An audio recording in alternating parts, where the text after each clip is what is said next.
అహింస అనేటువంటి విధానాన్ని ప్రధానంగా చేసుకొని చేసే వ్రతం చాతుర్మాస్యం.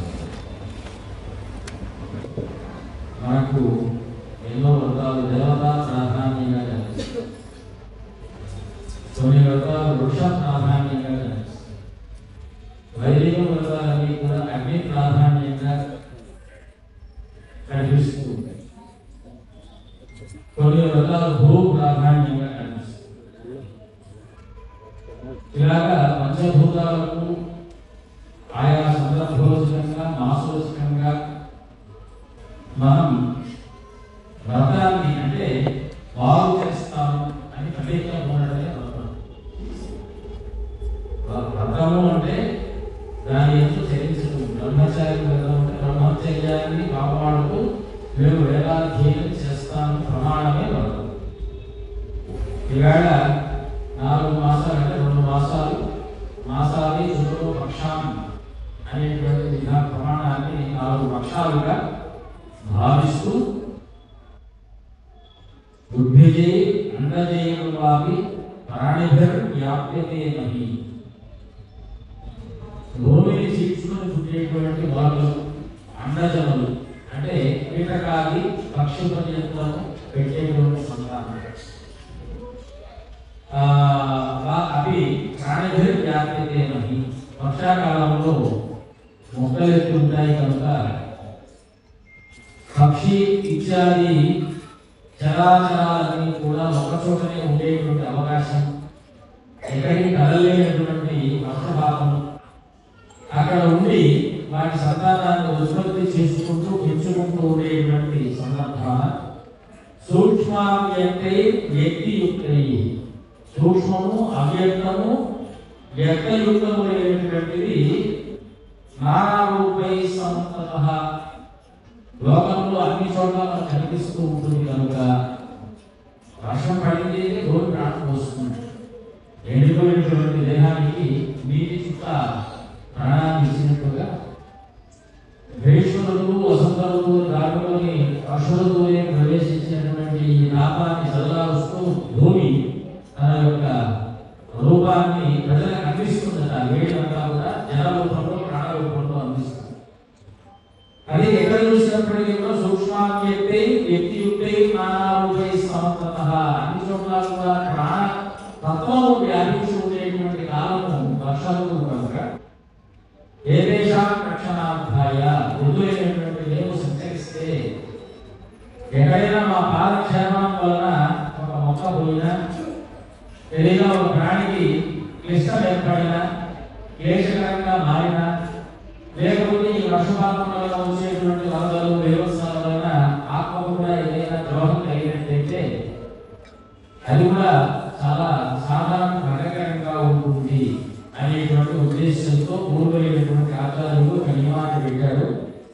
ఏదేశాం రక్షణార్థాయ ఆషాఢ్యాది అసాధ్యత, ఆషాఢాది ఆషాఢ పౌర్ణమి మొదలుకొని ప్రోత్సహద పౌర్ణమి అంటే భాద్రపద పౌర్ణమి పర్యంతం మేము ఇక్కడ ఉంటున్నాము అని ప్రజల ముందు నేను చెప్తున్నాను. అసలి ప్రతిబంధేతు మాసాన్వై వార్షికానిహ వ్యవసాయక సంకల్ప్య మనసా విధిపూర్వకం, మనస్సుగా అంటే మనస్సుతో విధిపూర్వకంగా కూడా అంటే ఆచార్యులు చెప్పినటువంటి వాక్యాన్ని అనుసరించి కూడా నేను ఈ యొక్క సంకల్పాన్ని మహానుభుల యందు ముందు నేను చేస్తున్నాను. ఎందుకంటే మీరందరూ ఆకరిస్తేనే మీకు ఉండడానికి అవకాశం ఉన్నది.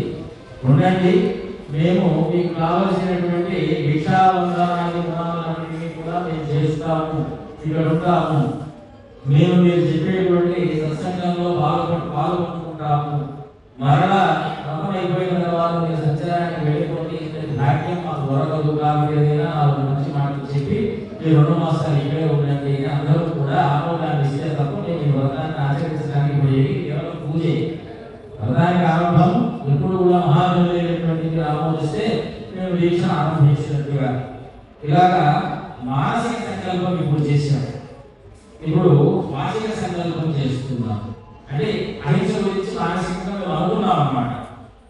ఓ మానవశ్చతుర్మాసాన్ని సర్వభూత హితాయని, ఇందులో చాలా ఆర్థికమైనటువంటి రహస్యాన్ని పొందుపరిచారు. వ్రతంలో కేవలం అహింసే కాదయ్యా, ప్రాణులన్నీ కూడా యోగనిద్రలో ఉంటాయట. యోగనిద్ర అంటే జీవాన్ని పోసుకునేటువంటి స్థితిని యోగనిద్ర అంటాము. గాఢనిద్ర కాదు. గాఢనిద్ర దేహానికి ఉంటుంది కానీ ఆత్మ ఉండదు. కాబట్టి భూమాలో శుక్రవ మాసాన్ని సర్వభూత హితాయమై అన్ని భూతముల యొక్క హితువులు కోరుకున్నటువంటి వాడి నువ్వు వెలుగులో ఉంటే ప్రాణుని కాపాడుతావు, యోగనిద్రలోకి వెళ్ళి ప్రాణుని సృష్టిస్తావు. కాబట్టి పరమాత్మ యోగనిద్ర కూడా అవసరం. కాబట్టి స్వాపం యాస్యశేషానికి లక్ష్మ్యాసహజే అమ్మవారికి పాటు ఆ శేషసాయి మీదుగా నిద్రను ఉపకరిస్తున్నటువంటి కాలాన సుతశ్చై బోధితాయా ప్రభవేత్తావత్సరాన ఏ రోజైతే నువ్వు ఏకాదశి రోజున శని ఏకాదశిగా నిద్రకి ఉపకరిస్తూ మళ్ళీ యుద్ధాన ఏకాదశి పర్యంతం నువ్వు ఈ శయన వ్రతాన్ని కొనసాగిస్తూ ఉన్నావో అహంచనావస్థాస్యామి నేను అంతవరకు కూడా ఈ యొక్క ప్రదేశంలో ఉండడానికి వాచిక సంకల్పం ప్రయోజనము నేను చేస్తున్నాను. సర్వభూత హితాయై నా హితువు కొరకు అందరి హితువు కొరకు ప్రాణుల యొక్క హితువు కొరకు కూడా ప్రాయేణ ప్రాణి సంకుల పత్రం చూస్తే ఆయన మామూలుగా కూడా ఎక్కడైనా సరే మామూలు రోజుల్లో కూడా ప్రాణులు కనిపిస్తూ ఉంటాయి. అలాంటి వసతుల్లో విశేషంగా కనిపిస్తూ ఉంటుంది. ప్రాణాలు చూసుకుంటూ ఉండేటువంటి పరిస్థితుల్లో దృఢమైన జీవానికి ఎవరైనా పర్లేదు కానీ అండజములుగా ఉద్భిజములుగా దృఢములుగా ఉన్నటువంటి మొక్కలుగా అంకురములుగా ఉన్నటువంటి ప్రాణులు ఎట్టి పరిస్థితుల్లో హింస కలగకూడదు అనేటువంటి ఉద్దేశంతో అతస్తేష అహింసార్థం అహింసా వర్గాన్ని జనాలు నేర్పించడానికి వర్షాన్ని శుద్ధి సంపితాన్ స్థాస్యామి చతురో మాసాన్ గోవా వార్షిక కార్షికో మమ్మల్ని గ్రహించి 4 నెలలు ఉంటాం, గ్రహించలేకపోతే 2 నెలలు ఉంటాం.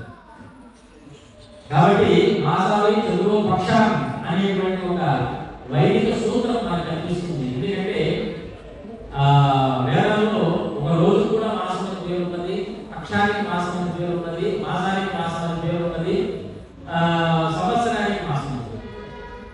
కాబట్టి మాసాలై చతురో చతురోవై మాసాన్ గోవా వార్షిక కార్షికో 4 మాసాలు. కానీ అందరూ కోరితే 2 మాసాల తర్వాత బాగున్నారు ఉంటే బాగుంటున్నారంటే ఇబ్బంది లేదనుకుని ఉండమంటే 4 మాసాలు ఉంటాము, లేదు అంటే వర్షాలు కూడా ఉంటాము.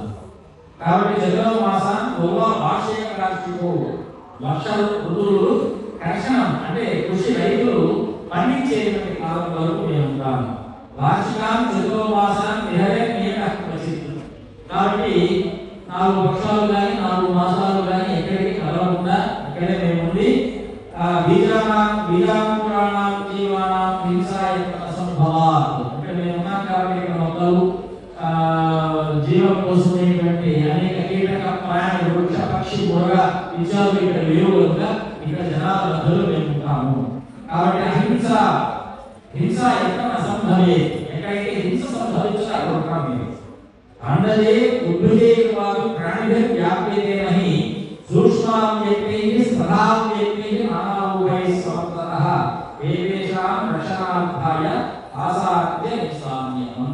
వసంతు ఉతేన అత్ర గమిష్యామః కృతార్థతాం దర్శనాత్ సహవాసాచ్చ భాషణాత్ అభివందనాత్ భిక్షాదానాత్ వస్త్రదానాత్ గమిష్యామః కృతార్థతాం త్వయి భక్తే జగన్నాథో భుక్తో భవతి భుక్తః భవతి సర్వదా త్వయి సుప్తే దేవగణాః సంతోషం యాంతి సర్వదా అతః భవద్భిః స్థాపవ్యం చాతుర్మాస్య వ్రతావధి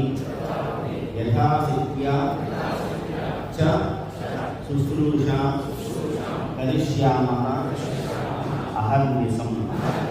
ఇది మనం